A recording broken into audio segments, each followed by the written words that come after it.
नमः सिद्धेभ्यः।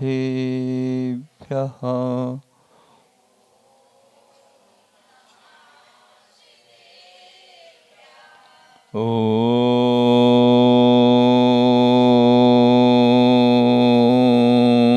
नमः सिद्धेभ्यः।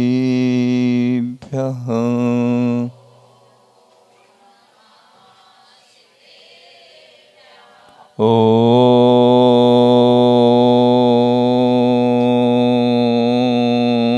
नमः सिद्धेभ्यः।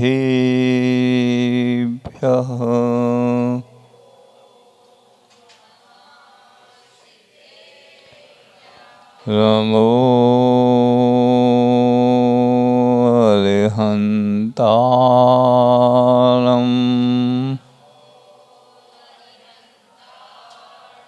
नमो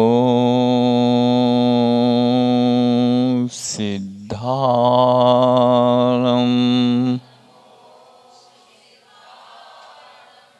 नमो ऐलियाळम्।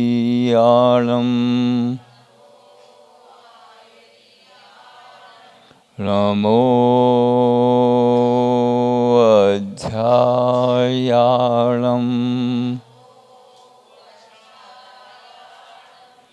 नमो लोये सर्वेसाहुलम्।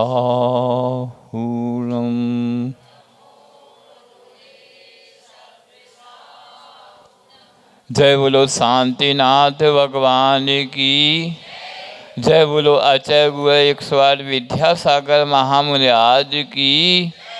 जय बोलो अचय समय सागर महाराज की।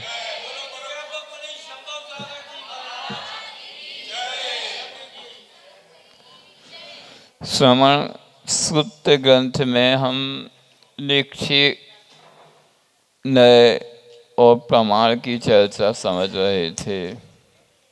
गाथा नंबर 33 के माध्यम से हम उसी को पुनः समझते हैं। पहले उच्चारण नानम हो दीपमानम नवो विनादुस्य हृदय भावत्थो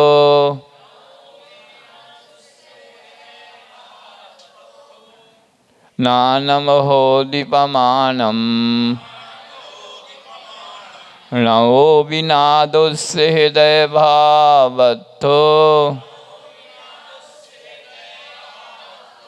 निखे ओ विउबाओ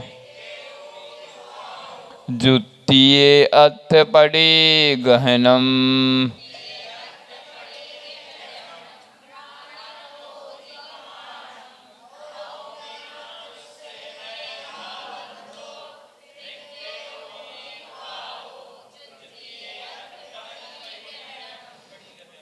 निक्षेप है वह उपाय सुजानने का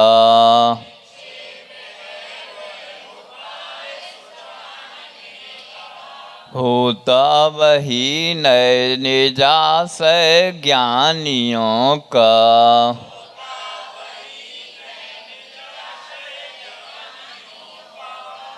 तू ज्ञान को समझ सत्य प्रमाण भाई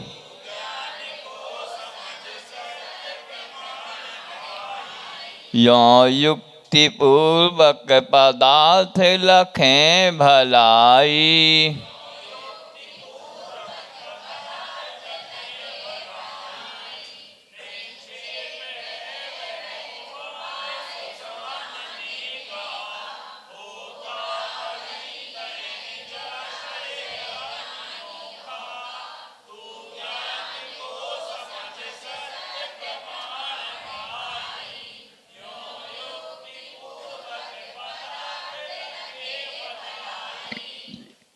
नानम हो दीपमानम।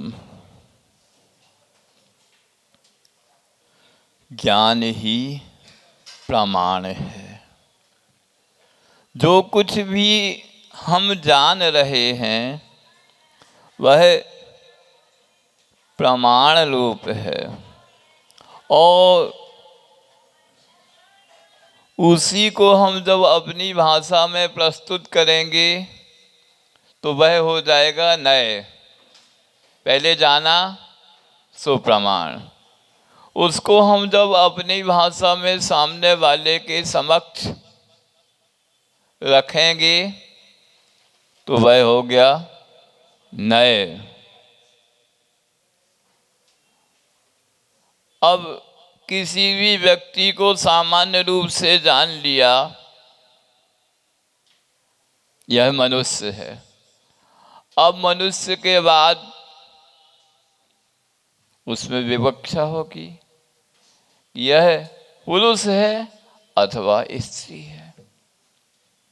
पहले तो सामान्य हो गया, प्रमाण मनुष्य है या जीव है, यह सामान्य कथन हो गया। अब उस सामान्य में विशेष विवक्षा लगा के जीव में है तो यह मनुष्य है। अब मनुष्य है तो पुरुष रूप है कि स्त्री रूप है, यह एक और विवक्षा हो गई। अब स्त्री रूप है या पुरुष रूप है तो विवाहित है या अविवाहित है। अलग अलग विवक्षाओं में अलग अलग जो कथन होगा। अब विवाहित है तो किसी को कहेंगे जे पति है, धर्म पति है, और किसी को कहेंगे धर्म पत्नी है। तो अलग अलग विवक्षाओं में जो कथन हुआ वह क्या हुआ? हमारा नय हुआ, क्योंकि बगैर किसी विवक्षा के कोई कथन नहीं होता। अब पत्नी की अपेक्षा वह पति है, पुत्र की अपेक्षा वह पिता है, और अपने पिता की अपेक्षा वह पुत्र है। अब इसी प्रकार यह अनेकांत कथन है, यह नए दृष्टिकोण से ही समीचीन होता है। अगर एकांत से ही कह दो कि यह तो पिता ही है, ऐसा एकांत कथन कभी भी सही होता ही नहीं। आगम में कहा गया है सर्वथा पद से जो भी कथन होता है वह मिथ्या होता है, और स्यात् पद से जो स्याद्वाद है वो कहाँ से निकला? तो स्यात् पद से जो लांछित है वह सम्यक है। किसी दृष्टिकोण से यह पिता है, किसी दृष्टिकोण से यह पति है, और किसी और दृष्टिकोण से यह पुत्र है। ये तीनों कथन सम्यक हैं अलग अलग विवक्षा में। जैसे अभी बताया, उनने परिचय दिया पूजन करने वालों का। इनकी शादी की सालगिरह है, 1 साल गिर गया। ठीक है, वो अच्छी जगह आए, कम से कम गुरु जी की पूजन करने तो आए। तो वह जिस दिन उनकी शादी हुई थी तभी उसी दिन वह एक दूसरे के लिए पति और पत्नी रूप से हुए। उसके पहले उनका कोई संबंध नहीं था।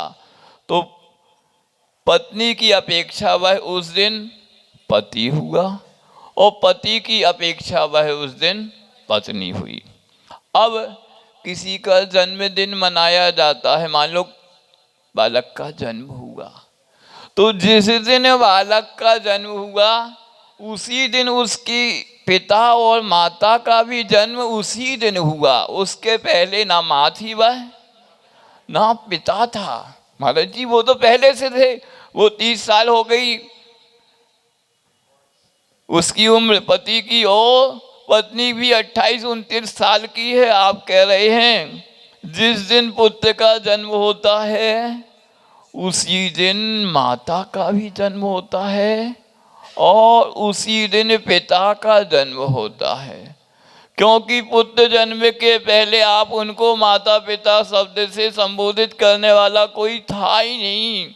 भले पुत्र अभी बोलने की स्थिति में नहीं है, वो तो जब 1-1.5 साल का होगा जब उसको माँ बोलेगा या पिता बोलेगा। पर जैसे ही उसका जन्म हो गया उनके लिए माता और पिता संज्ञा का व्यवहार प्रारंभ हो गया। तो यह जो जितना भी व्यवस्थित तरीके से जो कथन करता है वह नए है। प्रमाण से हमने जान लिया, पर नए के माध्यम से हम पूरी तरह व्यवस्थित कथन उसको करते हैं।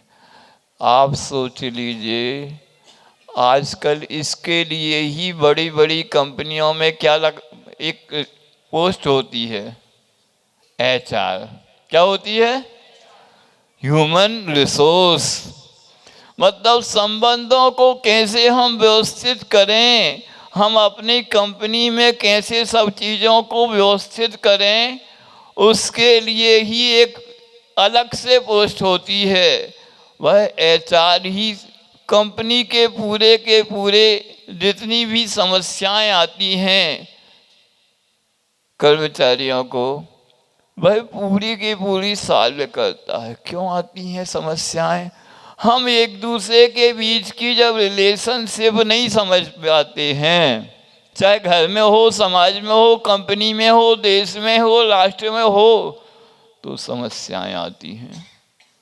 और हम वही रिलेशनशिप बहुत अच्छे से समझ लें तो परिवार में भी, घर में भी, समाज में भी, राष्ट्र में भी कोई समस्या आनी ही नहीं है।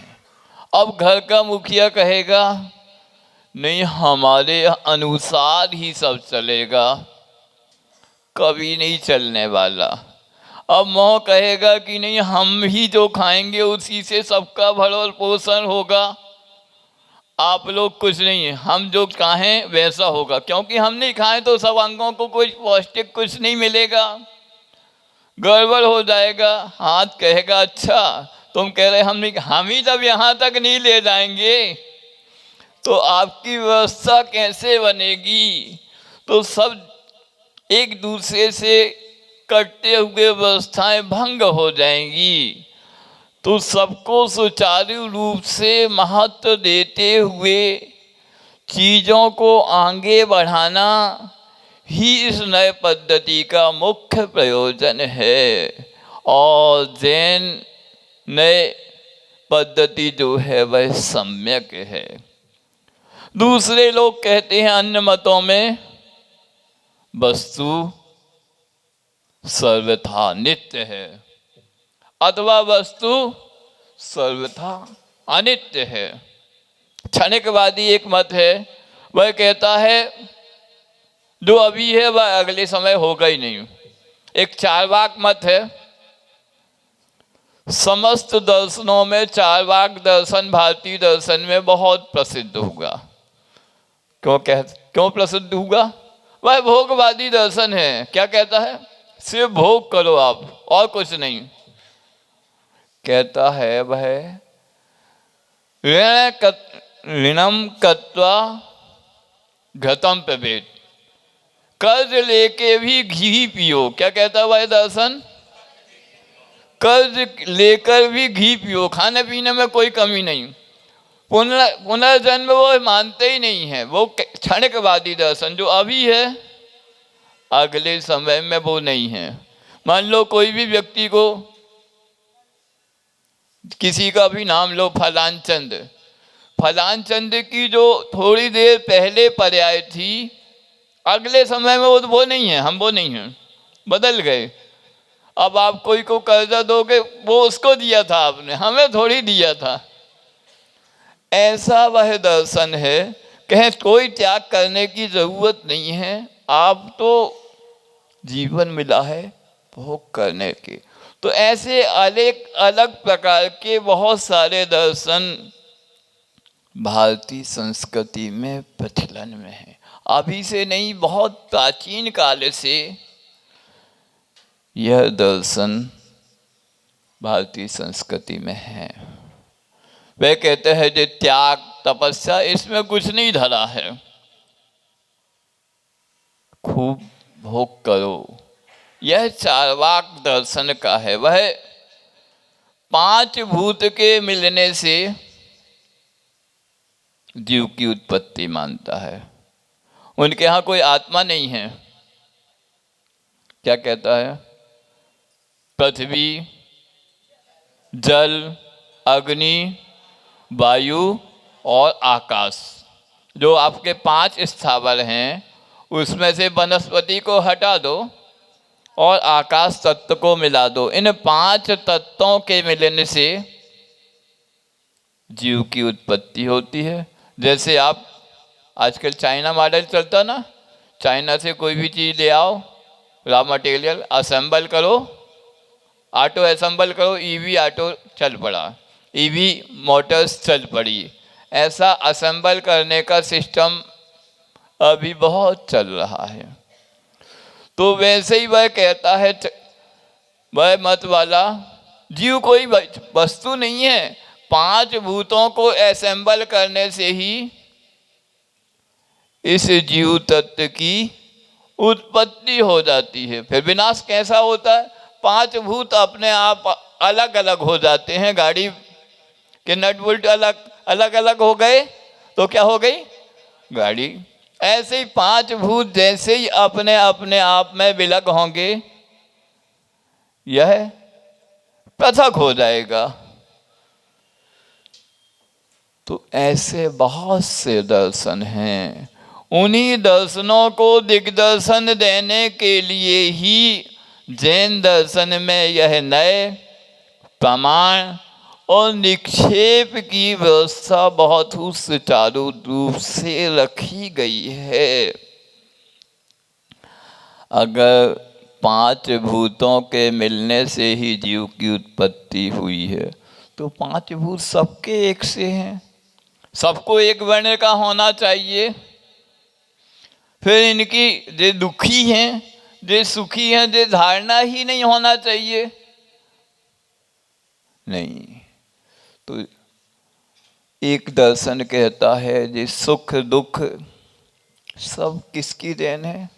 ऊपर वाले की देन है।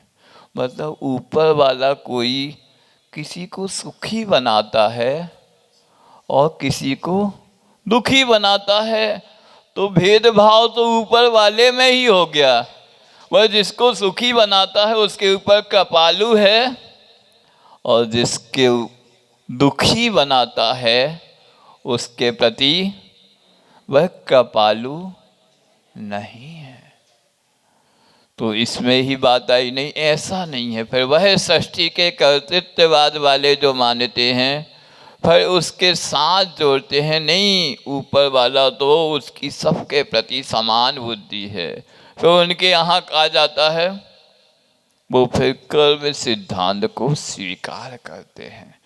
तो कर्म सिद्धांत की जितनी सुव्यवस्थित व्यवस्था जैन दर्शन में है, अन्यत्र कहीं नहीं है। जैन दर्शन कहता है, जैसा आप बोओगे वैसा पाओगे।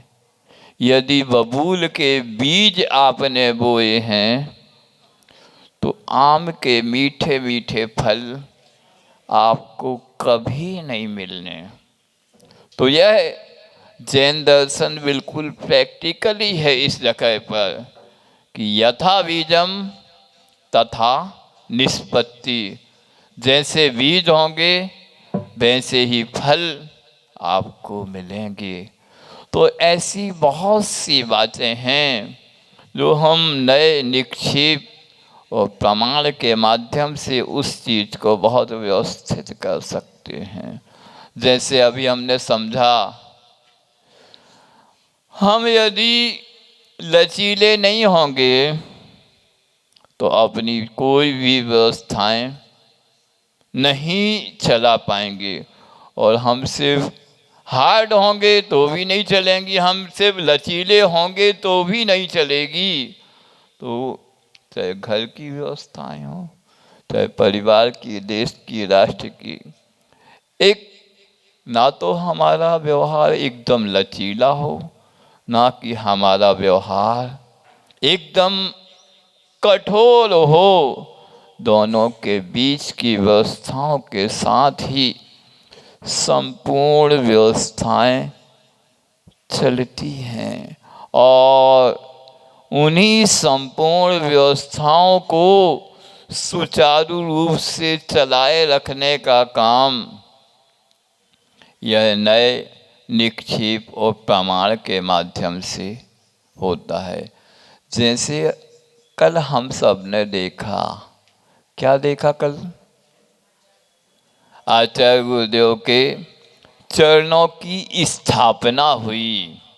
अभी तक वह चरण तो थे, पर उन चरणों में प्राण प्रतिष्ठा रूप स्थापना कल हुई। तो निक्षेप के जो 4 भेद होते हैं, कौन कौन से? नाम, स्थापना, द्रव्य और भाव। तो कल उन चरणों में स्थापना निक्षेप से गुरुदेव के चरणों की स्थापना हम सब ने की। अब वह चरण पूज्य हो गए। प्रत्येक व्यक्ति ने, मतलब जिस कई लोग कह रहे थे ऐसा पहली बार अवसर आया, क्या हुआ? सबको उस स्थापना में कुछ ना कुछ क्रियाएं करने का अवसर प्रत्येक व्यक्ति को प्राप्त हुआ। ऐसा कोई भी पुरुष वर्ग भी शेष नहीं रह गया कि उसने कोई भी क्रियाओं में भाग ना लिया हो। ऐसा महिला वर्ग से भी कोई शेष नहीं रह गया जिसने उन चरणों की शुद्धि में कुछ ना कुछ अपना योगदान ना दिया हो। तो जो आपने इस प्रकार की स्थापना देखी, पंच कल्याणक के 5 दानों में यही सब क्रियाएं होती हैं, कुछ अलग से नहीं होता। कुछ क्रियाएं आपको बाहर से देखने मिलती हैं, कुछ क्रियाएं पर्दे के पीछे होती हैं, आदि आदि क्रियाएं यही सब होती हैं। वहाँ पर पंच कल्याणक में क्या होता?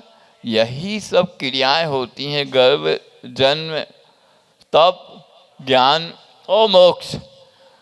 कल जो चरणों की शुद्धि हुई उसमें ज्ञान के बाद मोक्ष आदि की क्रियाएं नहीं हुई, पर क्रियाएं प्राय मिलती जुलती यही होती हैं। और महाराज जी, हम लोगों ने तो बहुत बड़े बड़े पंच कल्याणक देखे। यहाँ तो देखे ना आप लोगों ने? ऐसी क्रियाएं देखी हैं? मायके में देखी थी, ससुराल में नहीं देखी। बता रहे मायके में देखी थी, ससुराल में नहीं देखी। तो यही पूरी की पूरी व्याख्या निक्षेप की है जो कल हमने ये तो थ्योरी है। हमने निक्षेप का, स्थापना निक्षेप का प्रैक्टिकल कब देखा? कल देखा। गुरुजी कहते हैं, स्टूडेंट जानते होंगे, थ्योरी की क्लास से ज़्यादा मन कहाँ लगता है? प्रैक्टिकल क्लासेज में लगता ना। गुरुजी यही कहते थे। थ्योरी क्लास में तो एक पीरियड 25, 30, 35, 40 मिनट में स्टूडेंट बोर होने लगता है, घंटी कब बजे। और प्रैक्टिकल क्लासेज में समय का पता ही नहीं चलता कितना निकल गया। वैसे ही कल सुबह 7, 7:30 बजे से शुरू हुआ जो कार्यक्रम स्थापना निक्षेप का, वह कब 10, 10:30 बज गए लोगों को पता ही नहीं। लोगों को घड़ी और मोबाइल देखने का भी समय नहीं कि कितने बज गए। लोग उतने उस कार्यक्रम में तन्मय हो गए।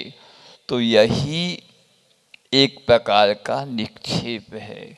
और निक्षेप अपने और व्यवहारिक जीवन में कैसे काम करता है इसको और समझ लें।